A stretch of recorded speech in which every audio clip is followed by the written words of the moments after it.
Guns on demand. Let's play Hardball.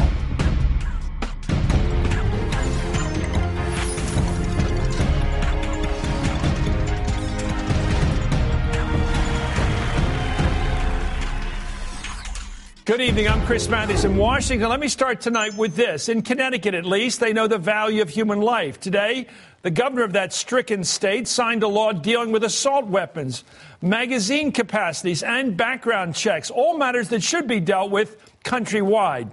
Sadly, the power of guns continues to power our politics. Tonight, we talked to the head of Gun Owners of America and asked him what's wrong with banning gun sales to criminals, addicts, spouse abusers, and people with dangerous mental or emotional problems.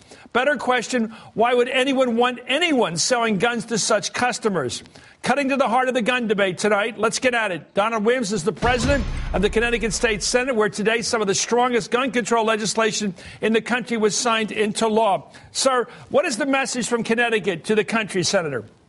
Well, we can certainly get it done here, and we can get it done in a way that's never been done before, with Democrats and Republicans working together. Believe it or not, this was a bipartisan effort, and we were able to work with Democrats and Republicans and pass the strongest and most comprehensive bill in the country dealing with gun violence prevention.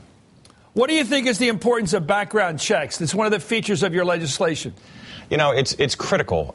Recent research by the Johns Hopkins School of Public Health indicates that background checks and permitting processes that tap into a criminal background check keeps guns out of the hands of criminals. And, you know, even the gun advocates, even some of those folks on the far extreme of the NRA claim that that is their goal, to protect the law-abiding citizen and to keep the guns out of the hands of the criminals. If that's where they stand, why won't they support these essential checks? Let's take a look at one of your colleagues, a Republican colleague in the Senate, the Connecticut Senate. It's one of the most stirring moments, many think, today in the debate. It occurred when Republican Senate Minority Leader John McKinney, whose district includes Newtown, recalled those killed in the December massacre. Let's listen to the senator. And so today, in making this vote, I want to be the voice for Charlotte Bacon and Daniel Barden and Olivia Engel and Josephine Gay and Anna Marquez Green and Dylan Hockley, and Madeline Shue, and Catherine Hubbard, and Chase Kowalski, and Jesse Lewis, and James Mattioli, and Grace McDonald, and Emily Parker, and Jack Pinto, and Noah Posner, and Caroline Praviti, and Jessica Ricos, and Aviel Richmond, and Benjamin Wheeler, and Allison Wyatt, and their siblings, and their moms, and their dads. Senator, this has been a good bipartisan day up there in Connecticut, hasn't it, in regards to this bill? It sure has been. Senator McKinney is a good friend and colleague of mine. I sit next to him in the state Senate. And he read the names of all of the children, the elementary school children, their teachers and administrators, 26 in all, who lost their lives. That was a tipping point in Connecticut. It should be a tipping point for the entire country to take action. Well, let's get to that. Thank you so much, Senator Williams, for getting that bill through, getting it signed, and setting an example for the country. Joining me right now is Larry Pratt. He comes from a different side of this argument. He's executive director of the Gun Owners of America. Where are you on background checks? We've opposed background checks from the very beginning. The Journal of the American Medical Association, which is no friend of ours, had published a study several years after the background checks were imposed, and they found that they hadn't had any impact on reducing crime. So we have a system in place. Wait a minute. How do you know that a person? Let's talk logic here. If a criminal or a nut or an addict or a wife beater shows up at a gun store and wants to buy a gun and the guy says no, how does that not prevent violence? How's that not a good thing to happen? Well, obviously criminals have. Would you sell a gun to one of these people? Criminals have other places. Would you sell a gun? But well, then why should a gun store sell it? You listen to the answer, please. Don't be so impolite. You said no. I'm being polite. You said no. And I was following on with an explanation of why we are opposed to it. The Journal of the American Medical Association said these background checks had not lowered crime in the first several years that it had been imposed. Well, secondly, the ACLU has raised valid concerns even today that we're constructing a national gun registry, and that raises serious privacy questions. The law right now is you can't sell guns knowingly to any of these categories of people, criminals, wife abuse. Right. Of course. You want to get rid of that law? That's not the... no, would you like to get rid of that law? Of course not. No, you want to leave that law in effect? That would apply to anybody, but you don't need a background check to follow through on. Oh, so you don't want a background check, even the one in the law today? Period. You want to get rid of the background check? Absolutely. So your response to Newtown is to get rid of what we have now? Well, it's not our response. We've had that since the very beginning. We objected to it. Okay, we said this will become a gun registry. The illogic of this... It has become a gun registry. The illogic of this is as follows. If I walked into a gun store to you and I look like a nut, a crazy person, would you sell me a gun? No, and frequently gun dealers experience that. And so if you could call up and find out in a matter of seconds where this person has a mental capacity that's a problem and has been court ordered not to be operating in any way with a gun, why wouldn't you want to take advantage of that information? Chris, even after you've done that, the chap that's been turned down can easily go somewhere else. And where? They do. Where they go? Get them on the street. That's what we're trying to stop. The new law proposed is you can't have private sales, you can't have internet sales, you can't have gun shows. Criminals are going to obey that? And private sales, by the way, means you're going to outlaw private sales. People will have to now go through dealers. Okay. They will have to have... I don't know how to argue with it except this. If we have a 65-mile-an-hour speed limit, because most people will obey the law, all right? Why don't we just get rid of the speed limits? Because not everybody's going to obey them. As a matter of fact, Chris, we think the country would be just fine without the background check. Without any speed limits, too. Well, I didn't say that.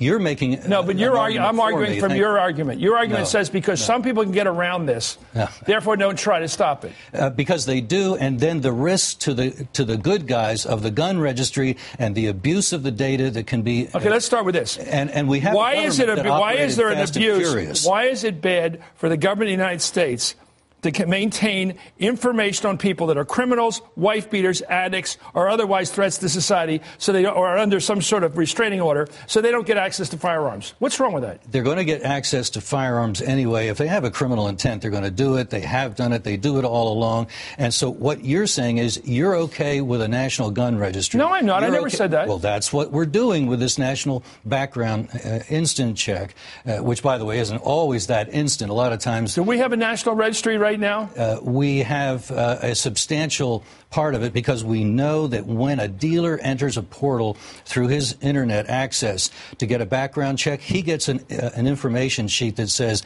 this data is the property of the United States government, let me ask you, we can do with it what we want. That violates federal law. Let's go down. Let's stay in the debate. This is all slippery slope argument. They violate the law when they get it. You walk into a store, and somebody says to you, "I want to see an ID card to see if you're 21." Is that all right with you?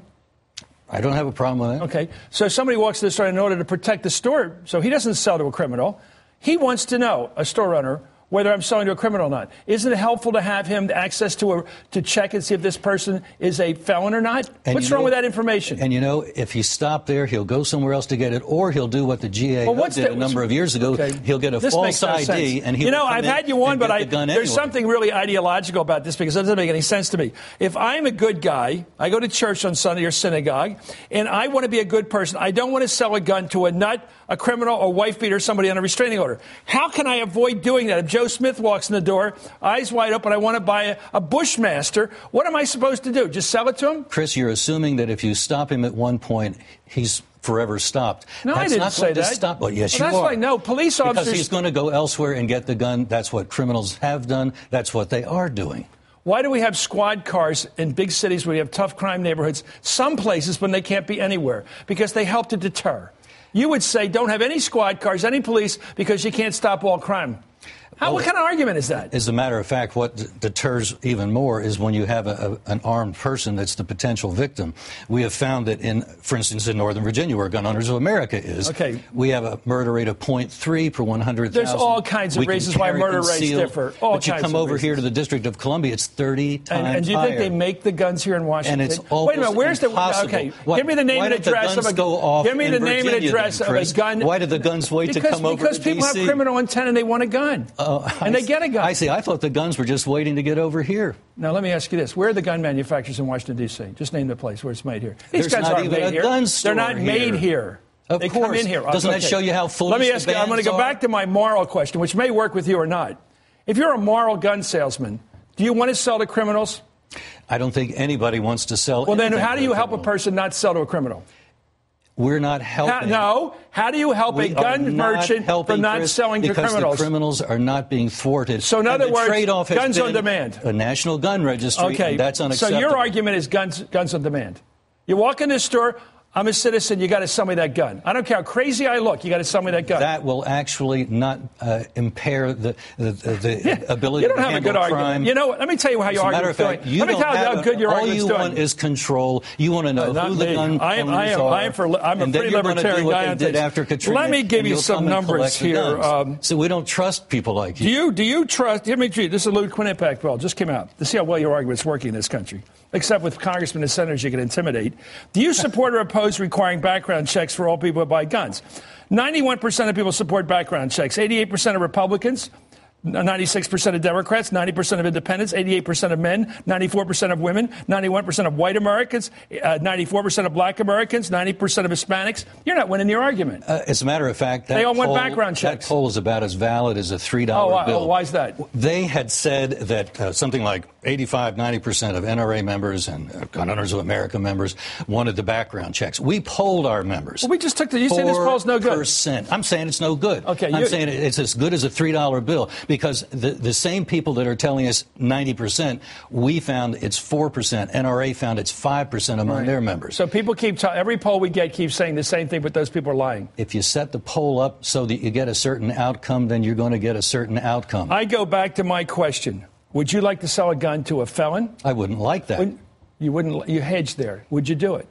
Not knowingly. Well, how would you know otherwise? You don't. And as a so matter in other of fact, words, Chris, a guy card a kid for selling a beer. A can of beer, you got to show an ID card. You got to prove you're 21, but you don't have to prove you're sane or innocent to buy a gun. And you certainly don't have to make that proof when you're buying the gun illegally, which is what criminals do. And that's where your system breaks down, and we're left with your national gun registry. I'm left with the idea we live in an imperfect society with some people who are violent, and the people who are known to be violent shouldn't get guns. And as long as you don't take my guns, yes, and as long as you don't take my guns away from me, I can handle the guy with a gun. This is pure rhetoric. I'm sticking to one point tonight. My linear logic is pure rhetoric. No, you're changing the topic. I'm talking about, do we want background checks? You don't want them. The ACLU tells you don't want them. This is a dangerous proposition. Larry, you don't want it. Can we speak for ourselves here?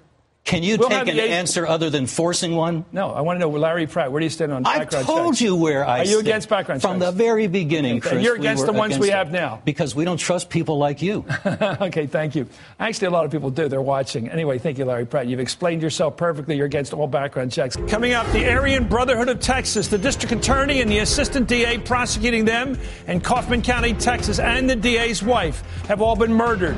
And now another prosecutor is withdrawn from the case, citing security concerns. Tonight, we'll talk to an African-American who spent time in prison with the Aryan Brotherhood of Texas and got to know and fear them. Plus, life seems normal for most of us despite the big sequestration budget cuts, and Republicans feel like they've got the high ground politically on this one. But the more we learn, the more we find that real people are getting really hurt. How about cancer clinics turning people away? And it was 45 years ago today that Martin Luther King Jr. was assassinated in Memphis. Andrew Young and Dr. King's son join us tonight to talk about voting rights and violence. And let me finish tonight with this. 9 out of 10 Americans support background checks. Why doesn't Congress? This is Hardball, the place for politics.